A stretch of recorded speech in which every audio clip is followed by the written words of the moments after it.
안녕하세요. 이게 뭘까요? 바로 쪽파입니다. 쪽파 종구인데요. 지금 쪽파 심기를 알려드리려고 영상을 준비했습니다. 근데 어떻게 하면 쪽파가 병충해에 노출되지 않고 또 쪽파도 크게 키울 수 있는가에 대해서 지금부터 말씀을 드리겠습니다. 근데 계속 가을 장마 때문에 밭은 준비해 놓고 심들 못했어요. 못했는데 오늘 마침 이렇게 소강 상태가 돼서 비가 안 오기에 심고요. 내일부터 또 비가 온다고 그럽니다. 그래서 일부만 심고 또 일부는 가을 장마가 끝난 뒤에 9월 상순에 일부는 심을까 합니다. 그래서 지금 파종을 하는데 저 같은 경우에는 심을 때 지금 비닐 멀칭을 해놨어요. 근데 이 앞번에 밥 만들기 영상에서도 말씀드렸다시피 저는 지금 두둑을 재활용해서 또 비닐도 재활용해서 이렇게 심고 있습니다. 근데 이 파종을 할 때 종구의 양은 어느 정도가 필요하냐면 텃밭이기 때문에 3평을 기준으로 말씀드리겠습니다. 3평에 2kg만 있으면 3평을 재배를 할 수 있거든요. 근데 이렇게 보면 종자가 이렇게 큰 것도 있고 이렇게 큰 것도 있고 중간 것도 있고 아주 적은 것도 있는데 가능하면 이 종구는 튼실하고 병에 노출되지 않는 건전한 그러한 종구를 활용하시는 것이 좋습니다. 이거 보면은 여러 개가 붙어 있어요. 2개가 이렇게 됐을 경우 쪽을 나눕니다. 이렇게 딱 나눠서 하는데 보면 이 겉 비닐이 너무 많잖아요. 이 비늘을 이렇게 제거를 해 주셔야 돼요. 겉비늘은 이렇게 겉비늘은 제거를 해 주시고, 자 이제 이거를 좋게 다듬어야 되는데, 자 뿌리 있는 데는 이렇게 뿌리 있는데 짧게 이렇게 잘라 주시고요. 그 다음에 이쪽에 이제 싹이 나오는 부위입니다. 이렇게 심으셔도 되지만 싹이 빨리 올라오고 또 균일하게 올라와서 상품성의 가치를 높이기 위해서는 바로 이쯤 딱 이렇게 잘라 주시면 돼요. 약간 위에를 이렇게 잘라 주시고요. 또 보면 개 중에 자 보세요. 이렇게 싹이 올라온 것이 있어요. 싹이 올라온 것도 개의치 마시고 딱 이렇게 잘라 주시면 돼요. 이렇게 딱 잘라 주시고 이때 이렇게 하나씩 분리를 한 다음에 이 밑에는 깨끗하게 이렇게 잘라 주시면 됩니다. 근데 이때요 이제 여러분들이 알아주실 거 뭐냐면은 이제 종구가 이렇게 준비가 튼실한 걸로 되고 나면 이거를 이제 종자 소독을 해야 됩니다. 종자 소독을 할 때 저는 지금 미리서 했는데요. 이런 비닐에다가 종구 정선된 것을 딱 넣고 이제 가루 농약을 딱 넣어서 이걸 흔들어 주시게 되면은 잘 섞이겠죠. 이게 바로 분이 처리한 거예요. 가루를 처리한 것이고 또 물에 타서 수화제로 침지, 담궈서 하는 소독 방법도 있습니다만은 저 같은 경우는 이렇게 가루로 처리한 게 좋아서 이렇게 처리를 하고 있습니다. 근데 제가 이렇게 종자 소독을 하는 그러한 거를 농약명을 소개 안 드린 이유가 뭐냐면은 똑같은 종자 소독약도 지역별로 좀 다릅니다. 근데 제가 농약명을 설명해 드리면 그 지역에 가서 그걸 살려고 뭐 없으면은 난감하잖아요. 그래서 효과는 다 같기 때문에 여러분들이 주위에 있는 농약상 가셔서 이 쪽파 종구를 소독한다 이렇게 말씀하시면 주시는데 농약마다 거의 쪽파는 안 나와 있어요. 안 나와서 저는 마늘 있지 않습니까? 마늘 소독하는 그 약을 사서 함께 처리를 해주고 있습니다. 종구 소독할 때는 이 농약은 바로 뒤에 사용 지침서가 나와 있거든요. 그 양을 준해서 하시면 되겠습니다. 그래서 보통 1kg에 4g 정도밖에 안 넣어요. 그러니까 굉장히 적게 넣었잖아요. 마늘을 기준으로 했을 때. 그래서 조금만 반드시 뒤에 있는 그거를 갖다가 사용 기준을 보고 처리를 하시면 되겠습니다. 근데 여러분들이 꼭 아실 거이 뭐냐면은 고자리파리. 쪽파에 고자리파리가 아주 문제가 되는데 이게 고자리파리는 어디에서 전염이 되냐면은 보통 토양에서 전염이 됩니다.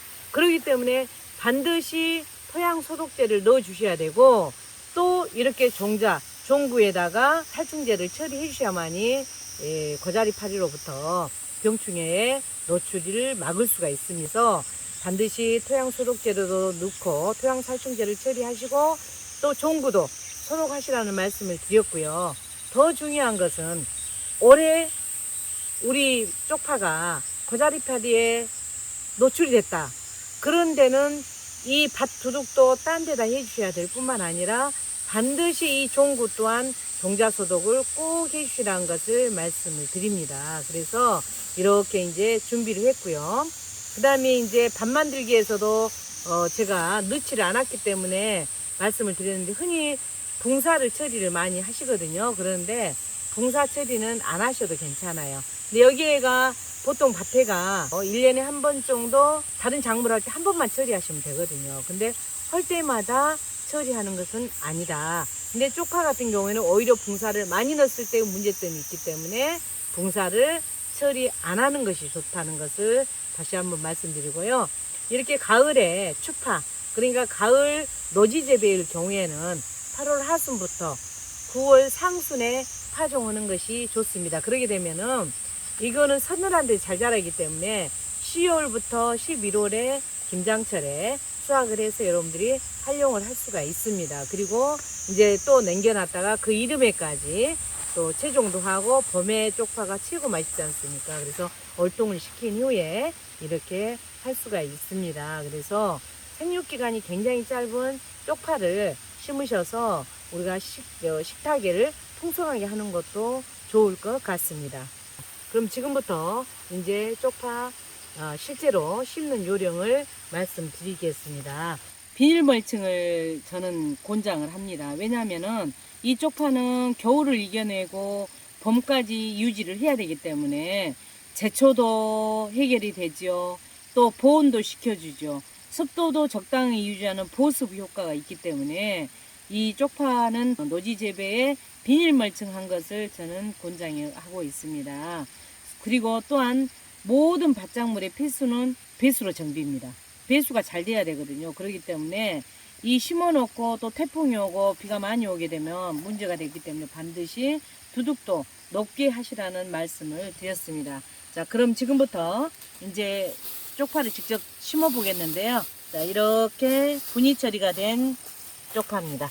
이렇게 소독이 됐어요. 이걸 심는데 제식거리는 15cm 곱하기 15cm입니다. 제가 이 뼘이 18cm거든요. 이 뼘 한 15cm 될 것 같아서 여기 하나 심고 여기 하나 심고 또 여기 하나 심고, 그래서 이제 심는데 저는 세 줄로 심어 갈 겁니다. 그래서 나중에 중간에 또 뽑아 먹고 그러면 좋겠죠. 그래서 이거 이제 이렇게 미리서 해놨는데, 땅이 부슬부슬할 경우에는 괜찮은데 약간 다져졌을 경우 이렇게 코미로 깔쭉깔쭉 해서 이렇게 좀 부드럽게 해주신 다음에 이 쪽파 종구를 심는데 싹이 올라오는 부위고, 이쪽은 지금 뿌리가 뻗을 부분이에요. 뿌리가 뻗을 그런 밑으로 가게끔 해서 지금 이렇게 지었죠. 이렇게 지고 이렇게 딱 부드럽게 한 데다가 꾹 넣습니다. 꾹 넣고 이 흙으로 쫙 이렇게 덮어줘요. 1cm 정도 이렇게 덮어주면 되는데, 이게 지금 벌렁거리잖아요. 더군다나 저 같은 경우는 비닐을 재활용했기 때문에 이게 벌렁벌렁 해버리면 바람에 날려서 더 찢길 수도 있고, 또 이 사이로 바람이 많이 들어가서 다시 두둑이 말라버립니다. 그렇기 때문에 보습을 유지해서 하기 위해서 반드시 이제 심고 난 뒤에 여기 위에다가 바람구멍을 이렇게 딱 막아주셔야 돼요. 비닐이 날아가지 않게끔. 이게 중요합니다. 그래서 이렇게 해주시면 되겠고, 또 다시 하나 더 심어보면 이제 여기다 심으면 되겠죠. 여기서 깔쭉깔쭉 이렇게 해주시고 여기에다가 쑥 집어넣고 가에 있는 흙으로 자 이렇게 한 다음에 여기에다가 흙을 이렇게 이제 구멍을 막아주시면 됩니다. 이렇게 하면 쪽파 심는 거 끝이에요. 그래서 15cm 정도니까 여기는 너무 가깝고요. 그래서 저는 이 정도에나 또 이렇게 딱 한 다음에, 흙이 부드러울 때는 그냥 손으로 쑥 넣기만 해도 되는데 그래 않을 경우에는 도구를 활용해야 되겠죠. 이렇게 쑥 넣고 한번 여기 가깝게 봐주세요. 이렇게 쑥 넣고 보이죠? 그리고 가에 있는 흙으로 딱 이렇게 덮으신 다음에 흙으로 딱 이렇게 채우시면 됩니다. 저 같은 경우에 이런 데도 이렇게 흙으로 좀 막아줘야 되겠죠. 바람구멍이 많아서 재활용으로 하다 보니까 그러네요. 그래서 이런 식으로 옆에 있는 흙으로, 이런데 구멍이 없는 것이 좋습니다. 이렇게 해서 쪽파를 심으시면 되겠습니다.